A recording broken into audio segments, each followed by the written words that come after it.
Hello students, a very good morning to all of you. As you know that we are reading the chapter number 4, the enemy from Vistas, and we have almost completed the half part of this chapter. This is the story about Dr. Sadao, who is a Japanese doctor, his wife Hana, American war prisoner Tom, and the general. There are many characters. I have already introduced all the characters to you in my previous videos, and I have almost completed the half part of this chapter.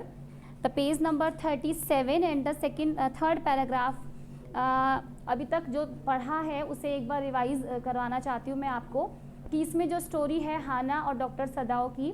Doctor सदाओ जो एक Japanese doctor हैं और उन्होंने जो अपनी medical degree और training जो है हासिल की है अमेरिका से, और ये उस समय की बात है जिस समय वर्ल्ड वॉर सेकेंड स्टार्ट नहीं हुआ था, और उस टाइम पे अमेरिका एंड जापान जो है दे वर नॉट एनिमी, और उनकी ट्रेनिंग ही was as well doctor as well as a surgeon also, क्योंकि वो इंजरी के किसी भी निशान को जो है रिमूव कर सकता है अपनी सर्जरी से।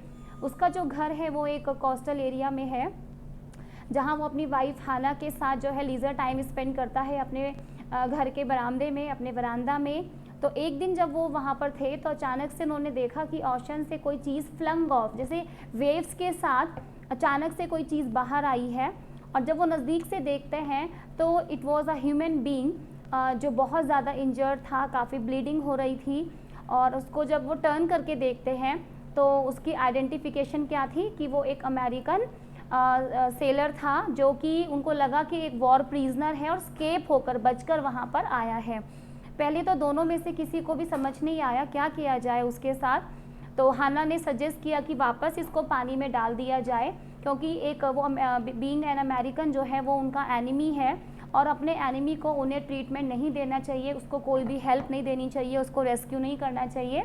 लेकिन नन ऑफ देम, उनमें से कोई भी ऐसा नहीं कर पाया, ना तो सदाओ और ना ही उसकी वाइफ हाना उसको वापस पानी में डाल सके, बल्कि वो उसे अपने घर ले आए। And finally because Sadao was a very expert doctor and professionalist, तो उसने जो है उसको ऑपरेट करने का डिसाइड किया। जबकि उसके इस टास्क से, उसके इस डिसीज़न से उसके घर के सर्वेंट, उसकी वाइफ दोनों जो है बिल्कुल कंट्रास्ट थे कि उसको बिल्कुल ऑपरेट नहीं करना है, और ये एक वॉर एनिमी है, इसको बचाने से कोई फ़ायदा नहीं है, और अगर वो ऐसा कुछ करेंगे तो इट विल बी इलीगल, और उनको ऐसा नहीं करना चाहिए बिकॉज दे आर जापानीज़। तो उनको पैट्रियोटिज़म के जो रूल्स हैं उसके अकॉर्डिंग अपने देश को के साथ उन्हें डिसीव, धोखा नहीं करना चाहिए। तो लेकिन सदाओ जो है वो सब चीज़ें एक तरफ रख कर के सोचता है बीइंग अ डॉक्टर कि नहीं, I have to give the treatment of this war prisoner. वो उसको ऑपरेट करने के बारे में सोचता है, और उसके ऑपरेशन में कोई भी सर्वेंट जो है उसको हेल्प नहीं करता। तो फाइनली उसकी वाइफ हाना जो है वो हेल्प करती है अपने हस्बैंड को ऑपरेशन में, and operation was successful. It was very difficult, जैसे हमने इसमें पढ़ा, सदाओ ने बताया कि without complete examination of the body, if you are operating any patient or a body, it's like a murder or a सिन। तो फिर भी वो ये एक कोशिश करता है, क्योंकि उसके सामने कोई और ऑप्शन नहीं था, और वो ऑपरेशन सक्सेसफुल रहता है। गोली जो उसकी बॉडी में लगी हुई थी बाहर निकल आती है, और the war prisoner, his name was Tom. Tom was just 17 years old, और वो धीरे धीरे रिकवर करना शुरू कर देता है। लेकिन इस बात से घर का कोई भी सर्वेंट खुश नहीं था। इवन द ओल्ड गार्डनर, जो उनका गार्डनर है, वो उसके फादर के टाइम से वहाँ पर काम कर रहा है, वो बिल्कुल भी खुश नहीं है, और वो कहता है कि उसके ओल्ड मास्टर के बेटे को बिल्कुल ऐसा करना नहीं चाहिए। So student concentrate at page number 37 and the second paragraph is here. It is clear what our master ought to do. The old gardener said one morning he had worked with flowers all his life and had been a specialist too in moss. Moss, it means a type of जो grass होती है, soft grass. For the Sadao father, he had made one of the finest moss gardens in Japan. उसने सदाओ के father के लिए Japan में एक बहुत ही खूबसूरत मॉस गार्डन बनाया, जो बहुत ही कम लोगों के पास वहाँ पर है।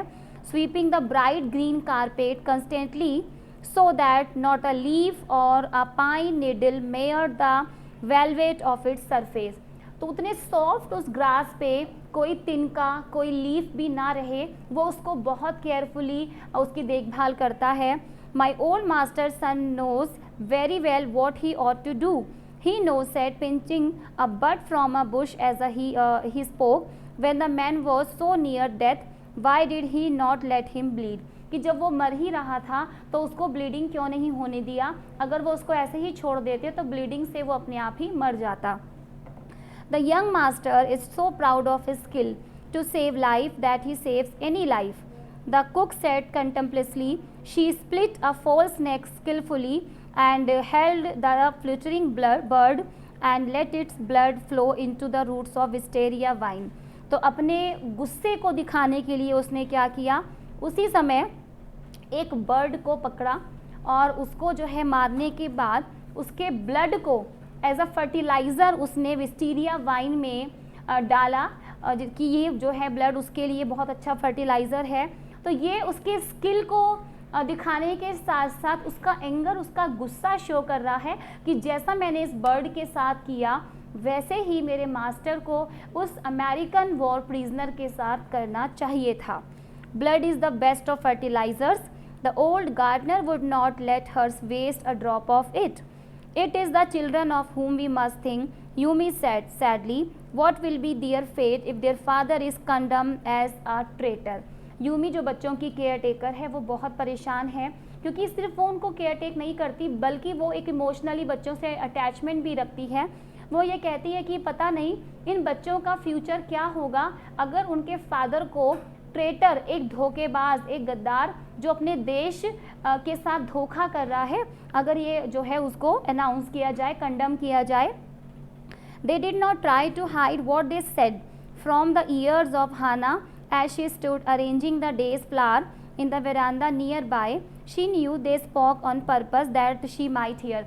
और जितने भी सर्वेंट्स घर में थे वो आपस में बातें कर रहे थे और वो जानबूझकर इतना ज़ोर से बातें कर रहे थे कि उनकी जो मिस्ट्रेस है, मालकिन है हाना, जो वरांदा में कुछ फ्लावर अरेंजमेंट्स कर रही थी, वो सुने उनकी बात को और इस बात को कुछ वो जो है अप्लाई करे, उस पर कोई एक्शन ले.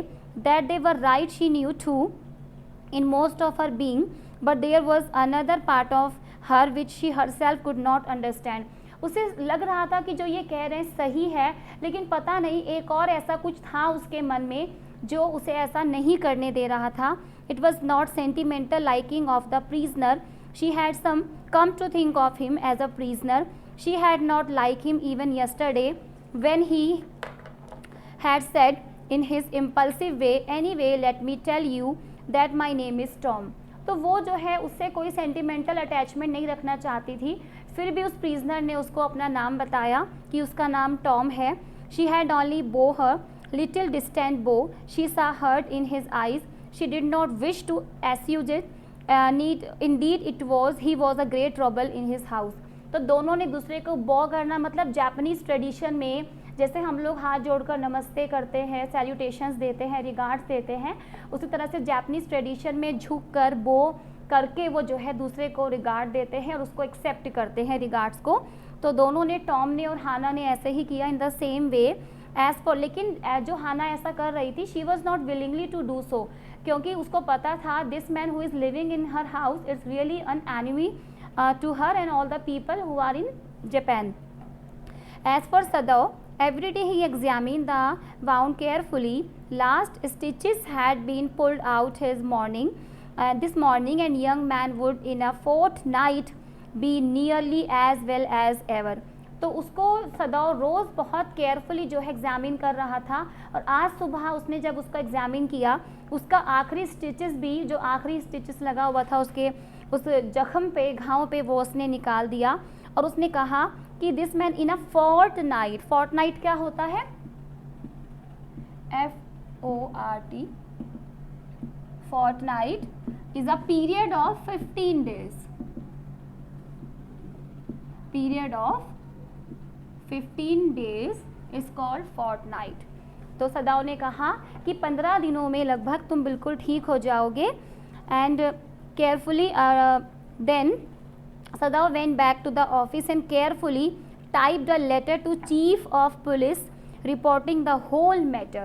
क्योंकि उसका जो कॉन्शियसनेस है वो उसको अलाउ नहीं कर रहा था जो भी वो कुछ कर रहा है, तो उसने जो है एक जापानीज़ होने के नाते उसे लगा कि he should be confess to someone, जो भी वो कर रहा है, आइदर इट इज़ राइट और रॉन्ग, तो उसने जो है लिखने का सोचा, क्योंकि he was not dare to speak something, तो उसने एक लेटर लिखा, जो लिखा उसने chief of police, reporting the whole matter on the 21st day of February, an escaped prisoner was washed up on the shore in front of my house। उसने लिखना शुरू किया कि जिस दिन, वो बताता है 21st day of February, 21 फरवरी को उसके घर के पास सी शोर पर उसने जो है एक आदमी, एक वॉर प्रिजनर एस्केप होकर वहाँ आया in front of my house. So far he type and then he open the secret drawer of his desk and put the unfinished report into it. उसने उसको लिखा, अभी वो अनफिनिश लेटर था, और अपने ऑफिस के सीक्रेट ड्रॉर में उसे रख दिया। On the 7th day after that 2 things happened। In the morning the servants left together, their belongings tied in large square cotton kerchief। Cotton kerchief मतलब एक जैसे गठरी बना लेते हैं किसी सामान की, तो एक सभी सर्वेंट्स ने एक साथ सदाओ के घर को छोड़ने का डिसाइड किया। वो सभी डरे हुए थे कि सदाओ के अगेंस्ट जो है एक्शन लिया जाएगा, तो वो भी ज़रूर जो है लीगल एक्शन उनको भी सामना करना पड़ेगा, क्योंकि they all are the member of this family. तो इसीलिए उन सब ने घर छोड़ने का सोचा। When Hannah got up in the morning, nothing was done। जब हाना सुबह उठी, घर का कोई काम नहीं हुआ था। House not cleaned, food not prepared। She knew what it meant। She was dismayed and even terrified, but her pride as a mistress would not allow her to show it। तो वो अंदर से बहुत घबरा गई कि how to manage the whole house alone herself, लेकिन उसने जो है उस डर को शो नहीं किया, because in spite of all she was the mistress of the house. जब वो मिस्ट्रेस है, मालकिन है, तो वो सर्वेंट्स को ऐसा कैसे जाहिर होने दे सकती है कि तुम्हारे बिना मेरा काम नहीं होगा, तुम्हारे बिना मैं कुछ कर ही नहीं सकती, I am helpless without you. तो उसने ऐसा जो है जाहिर नहीं होने दिया कि उनके जाने से उसे कुछ फ़र्क पड़ता है, लेकिन वो डरी हुई थी। She inclined her head gracefully when they appeared before her in the kitchen. सब सर्वेंट्स किचन में उसके सामने आए। She paid them of and thank them for all they had done for her. उसने सबको जो भी उनके सैलरीज या ड्यूज़ थे वो उनको पे किया, एंड उनको थैंक्स भी बोला उन सब की सर्विसेज के लिए जो उन्होंने प्रोवाइड की थी। They were crying but she did not cry. सभी सर्वेंट्स रो रहे थे, लेकिन हाना नहीं रोई। It was against her self respect being the mistress of the house, कि अगर वो रोएगी तो उसका जो घर की मिस्ट्रेस है वो तो उसको ऐसा शो ऑफ नहीं करना चाहिए कि she is feeling very weak and helpless without them all. The cook and the gardener had serve Sadao since he was little boy in his father's house. उनके घर के सबसे जो ओल्ड सर्वेंट थे, द कुक और gardener, जिन्होंने Sadao की family को उनके फादर के टाइम से सर्व किया है। Yumi cried because of the children। Yumi was crying bitterly। She was departed from the children। She was so grieving that after she had gone, she ran back to Hannah। If the baby misses me too much tonight, send for me। I'm going to my own house, you know where it is। वो जाते हुए हाना से फिर एक बार मिलके बोलती है कि अगर बच्चे बाद में मुझे मिस करें, मेरे लिए रोएं, तो मुझे ज़रूर बुलवा लेना। मैं अपने ही घर जा रही हूँ और आपको पता है वो घर, मेरा एड्रेस कहाँ पर है।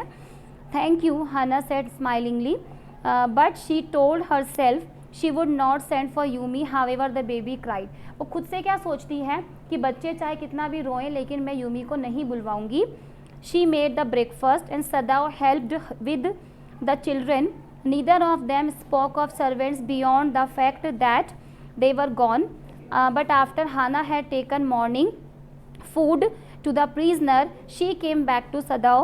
Why is it we can't see clearly what we ought to do? तो ब्रेकफास्ट रेडी किया हाना ने, सदाओ ने उसको सपोर्ट किया, दोनों ने कुछ नहीं कहा। लेकिन हाना जो है जब बिल्कुल इम्पेशेंस हो गई, उसने सदाओ से पूछा, क्या हमें, आपको नहीं लगता कि हम लोगों को क्या करना चाहिए, हम लोग क्या कर रहे हैं? She asked him, even the servants see more clearly than we do। Why are we different from other Japanese? क्या हम दूसरे जापानीज से डिफरेंट हैं? क्या हम लोग जो है कर रहे हैं, क्या ये हमें करना चाहिए? This is the question of Hannah to her husband.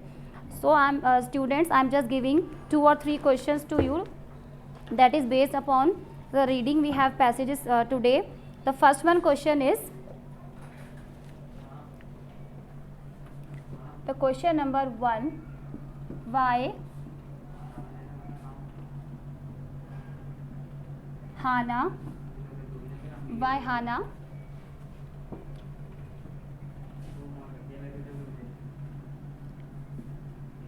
helped her husband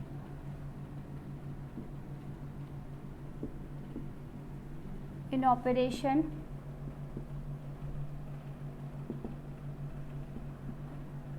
of that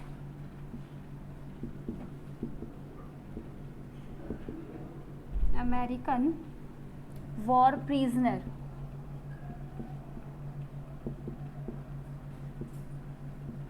And question number 2, how did